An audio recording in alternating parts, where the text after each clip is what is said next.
Hey folks, Scott Weingart here, and this is the EMCrit podcast. Today on the podcast, an update on massive transfusion and hemostatic resuscitation. 9 years ago, I had Dr. John Holcomb on to discuss his proper trial.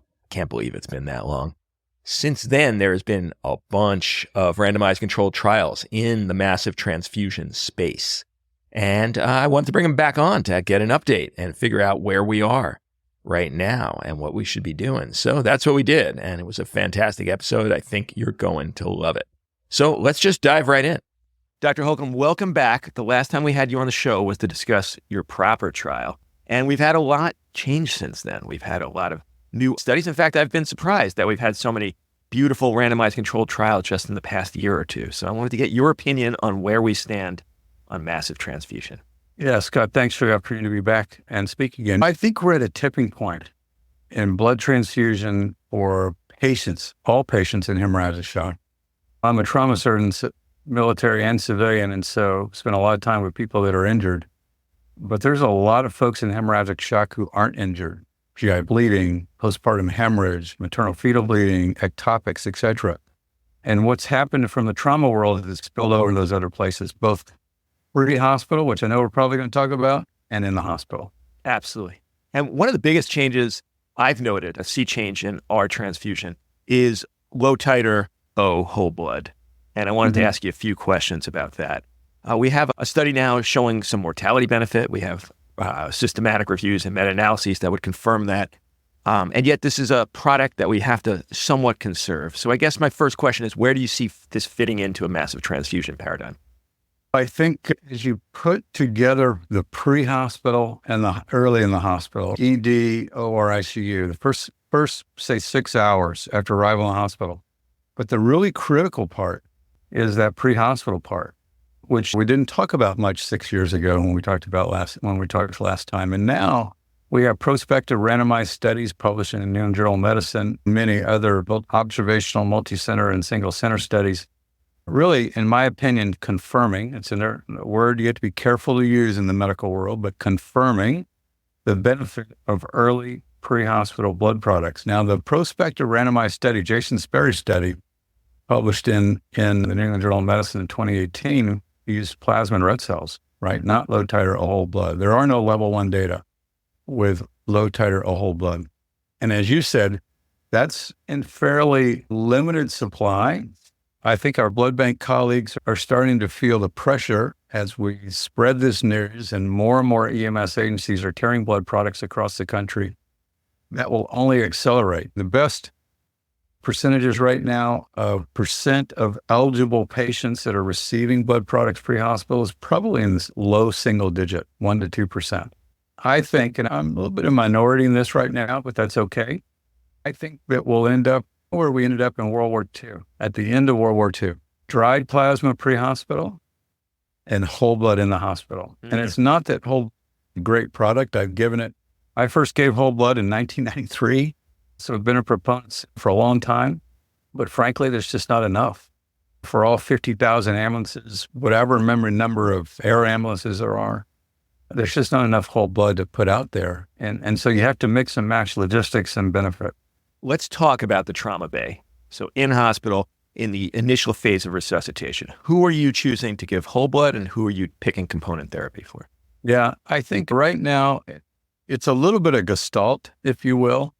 If a guy comes in with a pressure of 50 and he's got a gunshot wound or big blunt injury, that's pretty easy. That patient's in a world of hurt and is going to get a lot of blood products if they live for the next 30 minutes. The difficult one is the guy who comes in with a pressure of 100, a heart rate of 100, is talking to you, and you look at, no matter how experienced you are, you go, what's that guy going to look like 30 minutes from now? And I will tell you, having been doing this for a long time, that's a really difficult thing, all right?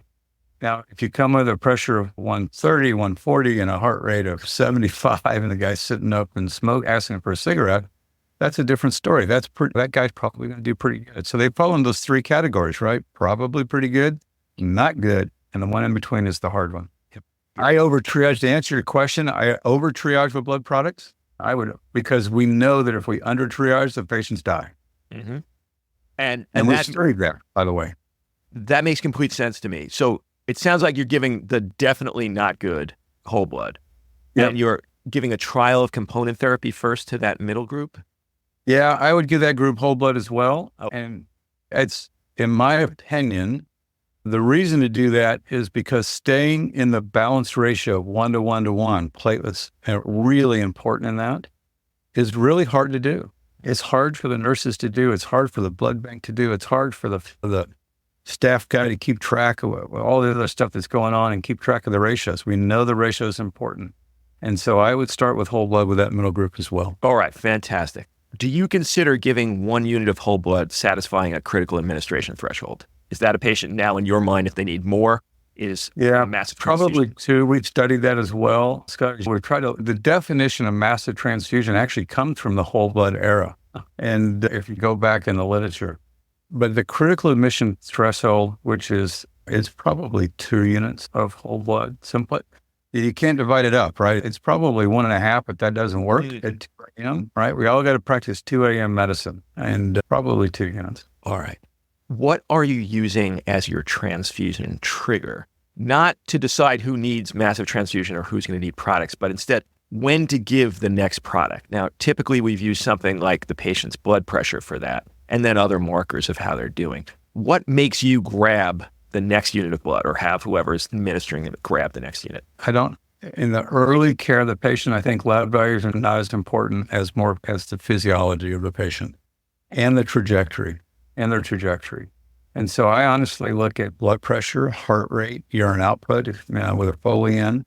I look at those trajectories, not just one number. And being cognizant of the patient's age as well. I'm 65 right now, so I'm officially elderly, right? But a lot of old folks are on beta blockers and mount a heart rate response. Their blood pressure of 110 or 105 may be profoundly hypotensive if normally you're at 180. You got to take those things into account. But to me, I know this is okay. Everybody says it's hard to do. It's the trend. We've studied this. We start with blood products almost as a triage tool and see how the patient responds. Do they fall on that non-responder, really bad, transient responder, that middle group again, and responder, right? So the responders are probably going to do okay with a unit or 2. And then the first group are probably going to need lots of blood products. When we looked at using blood as a triage tool, there's no bad outcomes from giving a couple of units of blood products. There's no increased ARDS, multi-organ failure, AKI. Trolley is remarkably rare, 1 in 40,000 units of blood products. So I think the key point is to use blood products as a triage tool early, use them as a triage tool, look at the trend and how the patient does, and then continue or stop. Now, I read your damage control resuscitation paper in the J Trauma, and you were discussing a systolic goal of 90. Now, in a patient with a narrow pulse pressure, that might put you in the MAP range of somewhere in the 70s. Is that too high? I've used a MAP of 65 usually as my transfusion trigger for a patient without brain injury. There's the blood pressure going down when you start transfusion, and then there's the goals of resuscitation coming up, right? So that 90 is when the patient shows up, whether they're pre-hospital or in the ED, starting, not where you end up. Okay. And I hope we made that clear. If not, we need to go back and write another paper. But the blunt injured patient with a head injury and hemorrhagic shock is a difficult patient. Absolutely. There's a guy named Alex Valatka, who was a neurosurgeon who I met in the ED at 2 a.m. a long time ago. We were both down in the emergency department. It's pretty rare, right? And Alex is that rare neurosurgeon that comes to the emergency department. Yeah. And we have taken care of patients with combined major truncal injury and operative neurosurgical injury, and we've operated together at the same time. His comment is take care of the bleeding first, because I can't fix the brain if the patient remains hypotensive. Resuscitate the patients, aggressively when you don't have hemorrhage control, then they bleed more and it becomes harder to stop the bleeding. That was his point. No, that makes complete sense. So let's take away the head injury for a second. So you're just dealing with a trauma patient. What number are you looking up at on your arterial line and saying, oh, I'm okay with that blood pressure in the midst of resuscitation? Is it a 65 like 90. me? Is it lower? So you still want that systolic at 90?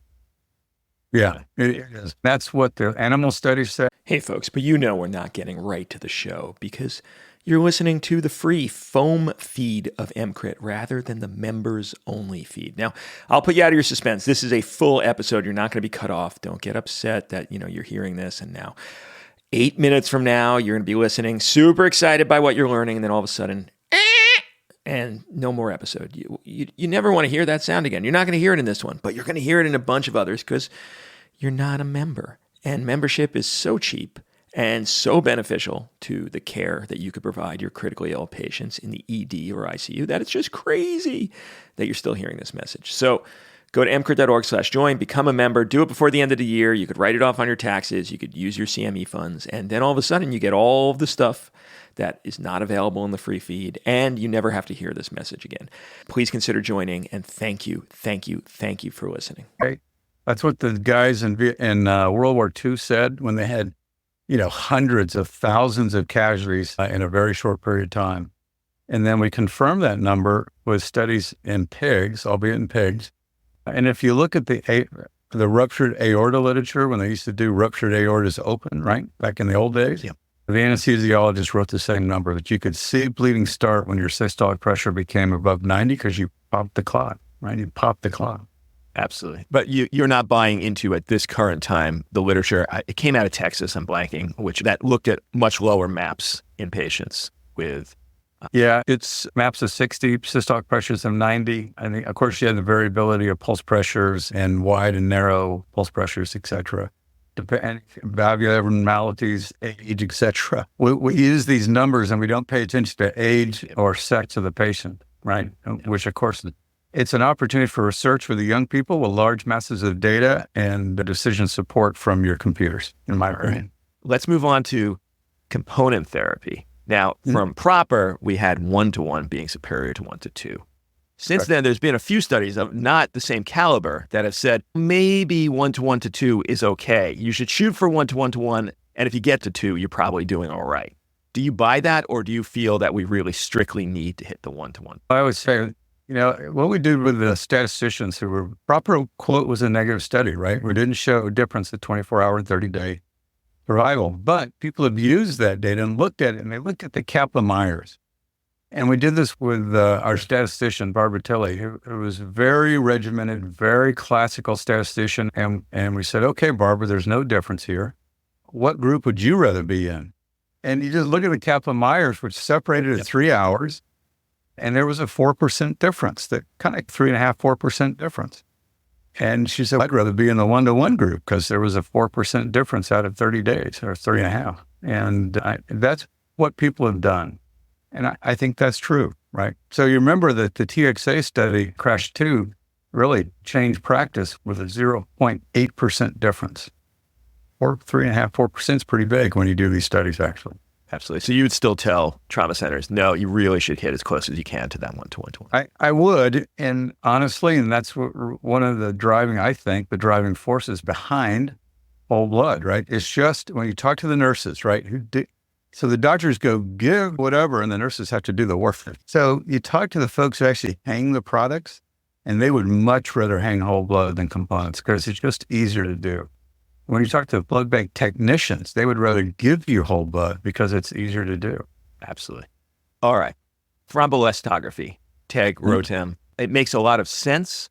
In the early resuscitation period, I feel we send it and then we've blown by it. We've already given the patient another 6 units of product before we get those results. How relevant is it to you in that early period? It makes complete sense in the OR. You've gotten some stabilization. You can now start working of hitting individual targets. Do you use it extensively in the early resuscitation? No, we wrote a bunch of papers about this and talked about it a bunch. And it's one of those things in hindsight you go, and then we published a paper, I think in 2014 in Blood with our collaborators in Copenhagen, Par Johansen and Jakob Stensebal, and said, look, early on, it doesn't come back, whether it's ROTEM or TEG, doesn't come back early enough to make a difference. The patient's bleeding too hard, too big transfusions. So as technology gets better, devices will become available that allow you to get back relevant data to the patient in a timely fashion. But right now, it really doesn't exist outside of research studies. So as bleeding slows, then you become, so early on, you're ratio driven, whether it's components or whole blood. And as bleeding slows and you have time to get back to lab values, they come back in a relevant time period, then you can switch to goal directed. So it's not one or the other.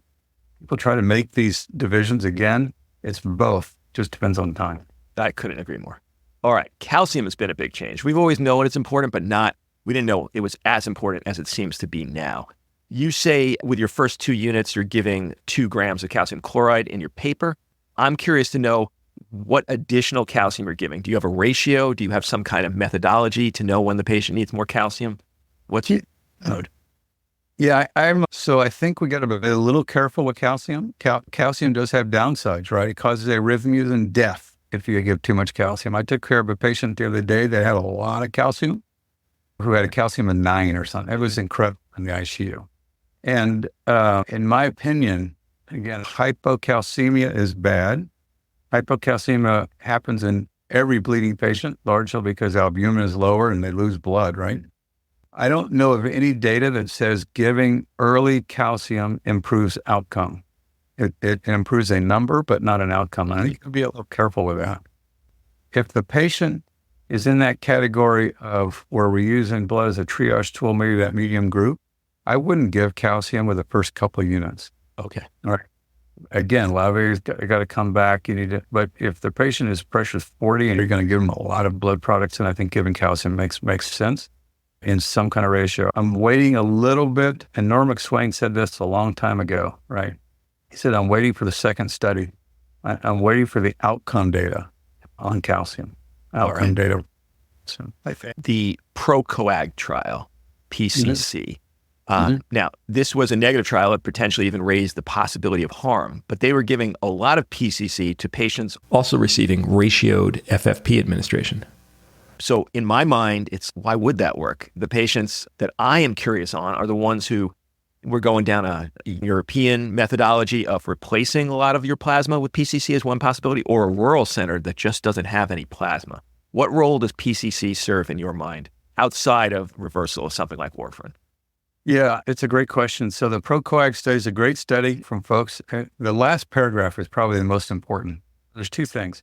Number 1, they said this result may not apply to other PCC products. And the 4-factor PCC that we use in the United States this is a US-centric discussion, is not the PCC that was used in that study, right? So that's number 1. Number 2, they included superficial venous thrombosis in their VTE complication rate. We don't count those, right? Because we don't treat them. This is like a superficial vein that you don't treat it with anything. You can't see them on ultrasound on duplex, and yet they included them. That's what made their complication rate positive. So if you take away those, there was no complications. And if you look at the last paragraph, it said these results may not apply to other PCCs.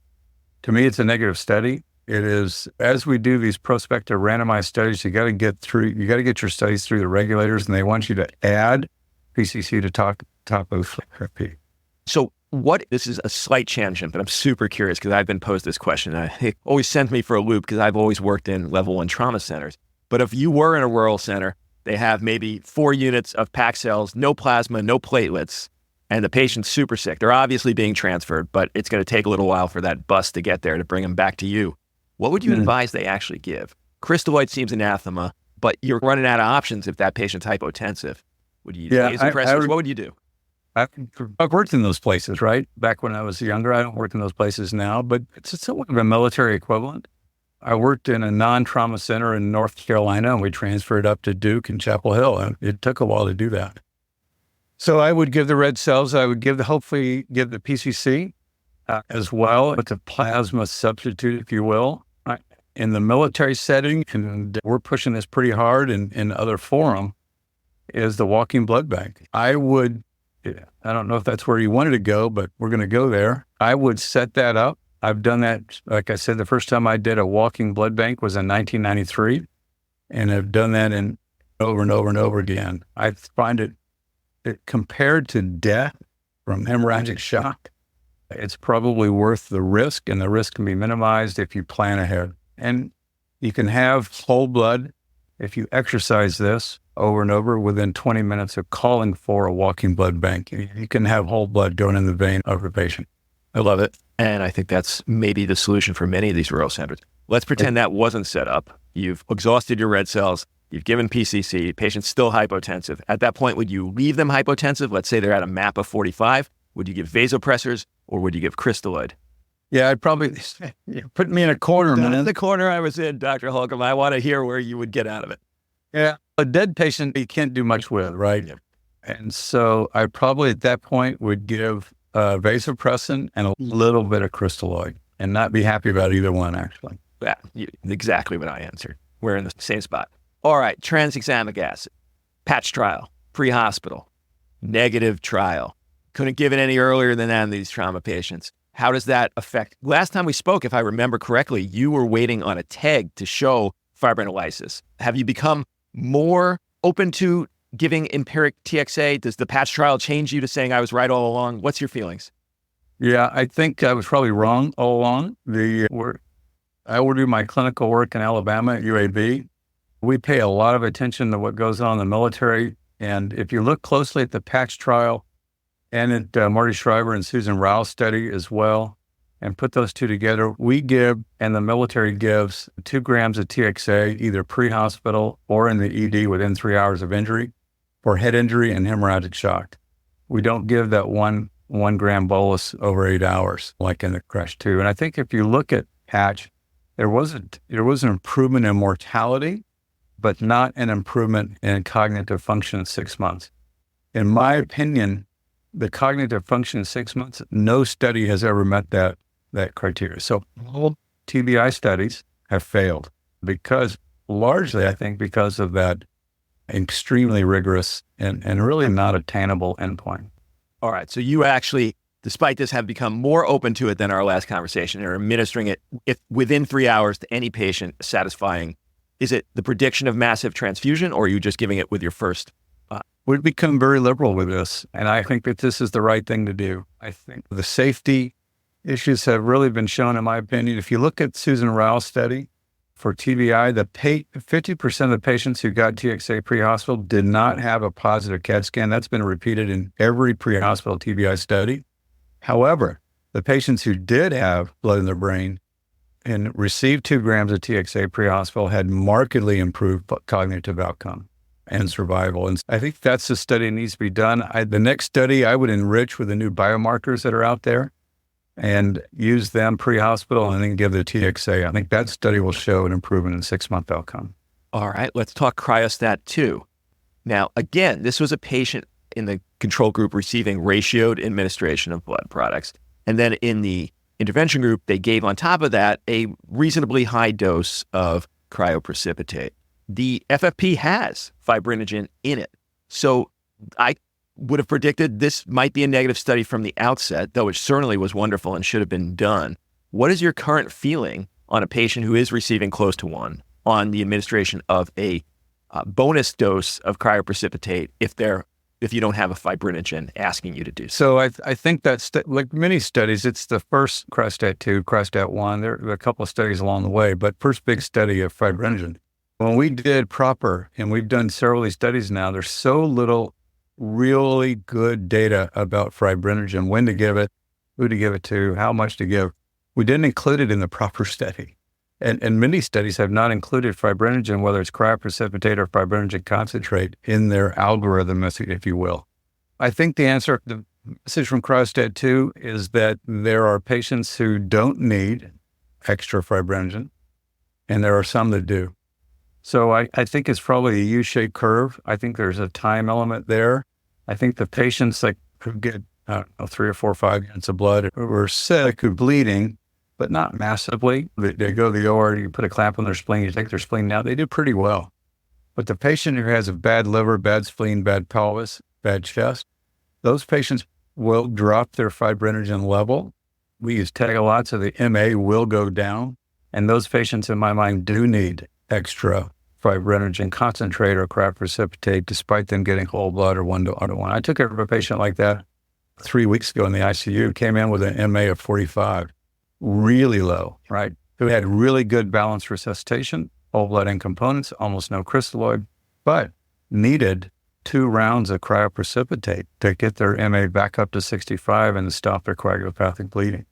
And so there are patients like that who will benefit. So are you waiting for some indication either on thromboelastography or fibrinogen? Yeah, so you're not empirically giving it anymore as part of a pack. I think that's the message today from Cryostat 2 is wait, get a lab value back, don't get frequent lab values, right? And I think that's the message today, subject to change, that we can hurt patients by giving early cryoprecipitate when they don't need it. Makes sense. All right, I read a super enticing line in the DCR paper in J Trauma that your group tries as much as possible to give 2 units of crystalloid maximum in the first 24 hours. And if the patient needs more volume, it's in the form of plasma. Tell me a little bit about that. Yeah, we think crystalloid is really bad. We published it over and over. We published out of the proper, secondary analysis of the proper database that we call it Crawley, not trolley, right? We call it Crawley. Published that several times. Crystalloid-related acute lung injury is very real. And it happens with it increases, otherwise known as ARDS, with every 500 cc increase in crystalloid. It is not related to blood products. Blood products are less pro-inflammatory. And so what we do is in the patients, in that patient goes from the ED to the OR for a laparotomy or a hemorrhage control procedure. The ones who don't screw around, they go right there. We limit the crystalloid to 2 liters. And if you go above 2 liters in 24 hours, it's an M&M. Or a multidisciplinary M&M. And our emergency, it's a group that takes care of these patients, right? So multi-D, anesthesia, emergency medicine, surgery, all get together and go, how did that patient get more than 2 liters? Because we have shown that those patients do worse. Yeah, and it's worked. We almost never see in that kind of patient run more than 2 liters. I love that. It really shows the value of multidisciplinary M&M and improving the care of the patient. I think that's fantastic. Would you be happy seeing some albumin in there, or really it's just plasma that you're using? Yeah, albumin. So I had the opportunity to work with really incredible scientists for many years in a basic science lab. And when you put albumin in mice or on cell culture and look at permeability, the classic permeability studies in cell culture and in mice, which is otherwise known as edema, albumin does not reverse the impact of shock on cells or mice, whereas plasma does. And albumin actually propagates edema, and plasma reverses that permeability and inhibits edema. And I personally haven't ordered albumin in probably 15 years and will not order albumin. I get plasma instead. The residents and the mid-levels that I work with know that we give plasma to repair the endothelium. I love it. What have I missed that I should have asked you about the state of massive transfusion currently? I think the goal, we've done a pretty good job, and people understand this in the hospital. We're moving pre-hospital. There's a coalition of pre-hospital blood transfusion folks that are working with scope of practice, with reimbursement at the federal level as well. NITS is involved, CMS is involved. There's really been a recognition that pre-hospital blood is going to save up to 10,000 lives a year. And all of our academic societies and agencies are involved with making this happen. It's a pretty exciting time, actually. That's fantastic. And the earlier we could treat, the better these patients are going to do. Mm-hmm. All right. Is there anything else you want to get out there, Dr. Holcomb, before I bid you adieu and thank you for your extensive time you've donated to this effort? Yeah, no, it's great to talk to you again. I appreciate it. Let's do sooner than 6 years. Try next time. Please, I would take any opportunity. So that sounds fantastic. Thank you for doing what you do, and thank you for coming on the show. Take care.